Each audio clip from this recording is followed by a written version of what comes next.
Welcome to today's webinar, Assemble, Arm, and Amplify Next Level Employer Branding Strategies to Stand Out from the Pack, sponsored by Glassdoor and Sparks. We have a great webinar for you today, but before we get started, I just have a few housekeeping items to go over. My name is Katie Williams, and I will be moderating today's event. If you have any questions throughout the webinar, please feel free to type them in the chat box in the right-hand corner of your screen, and we'll be sure to get to those questions at the end of the webinar. We will also be sending out the slides and the recording of this presentation after we are finished, so please look out for an email from Glassdoor after this presentation. And just so all of you are aware, all attendees are muted, and so don't worry about chatting and interrupting the webinar. Just feel free to type your questions in the chat box. And once again, we'll be sending out the recording after the presentation. And without further ado, I'd like to introduce our two amazing presenters. First, we have Kira Federer. She's the product marketing manager at Glassdoor and works a lot on with our clients for employer branding. And then we have Anna Fleetwood. She's the agency director at Sparks, and she has an immense amount of experience working with companies and helping them with their employer brand. So we have two experts today, and with that, I'm going to let Kira and Anna take it away. Great. Thank you, Katie. Just to give a little background from my end, and I'll hand it over to Anna as well. As Katie mentioned, I manage product marketing here at Glassdoor, and my role specifically focuses on employer branding. So a lot of my role means speaking with the industry, speaking with our clients, and really understanding where employer branding is today, where it's going in the next 5 years, and making sure that we're creating tools to equip our clients with exactly that. Hi, I'm Anna.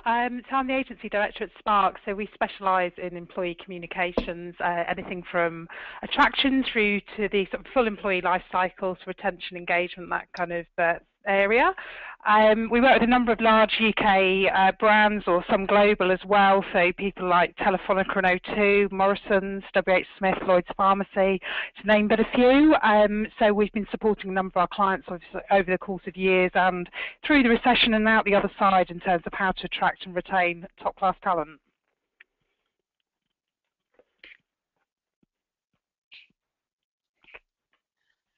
Okay, great.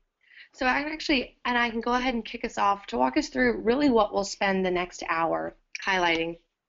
So our agenda today, I know that a lot of you logged in because either you know a lot about, or you're looking to learn more about, or you just need to know where to get started with employer branding. So we'll walk through the power of employer branding, really how is this impacting your recruiting efforts today? Why does it even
we heard it initially used in the early 90s, and now we're hearing it over and over again.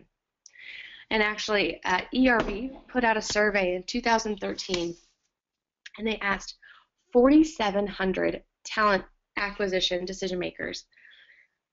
And once they did the math, they realized that there was a 50% cost per hire savings when they had a strong employer brand.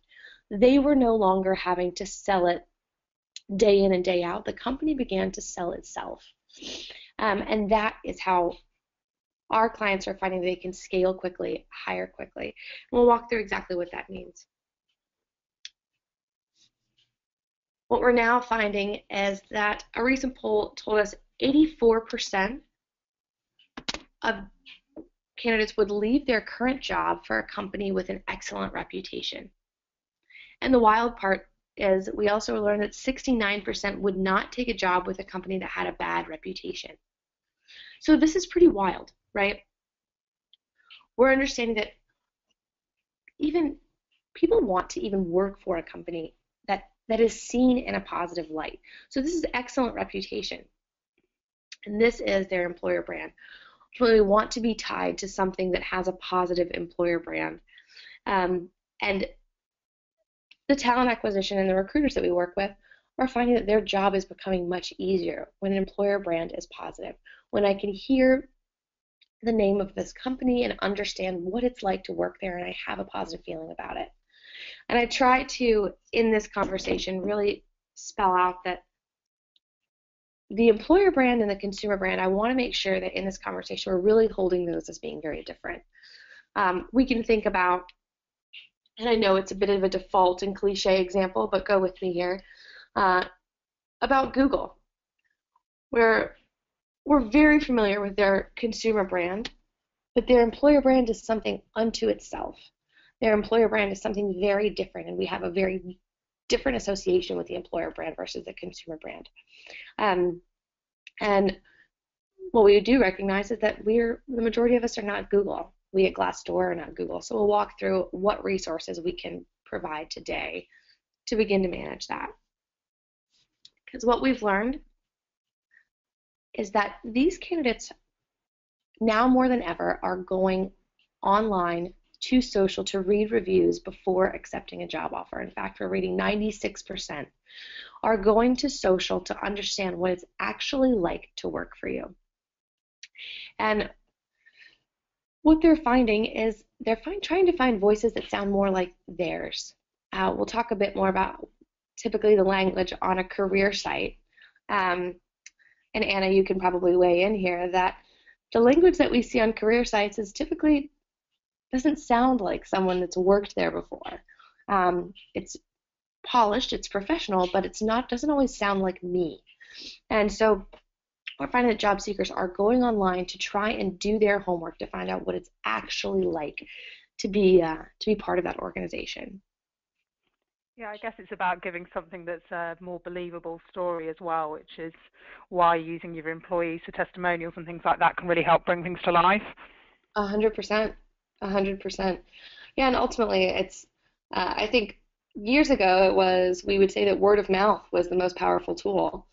And now that we don't really look up from our cell phones, I think ratings and reviews are the next best thing because it's someone that sounds like us.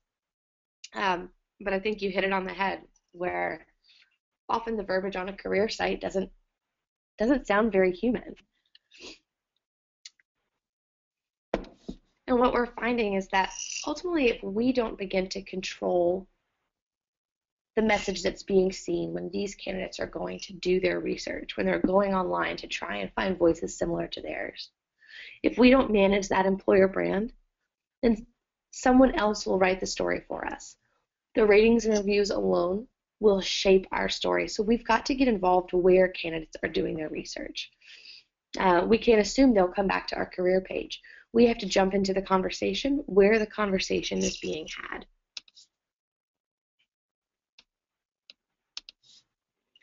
So I'll provide a little insight here about Glassdoor. So some background for us: we have over 27 million members, and some interesting demographics about our audience is that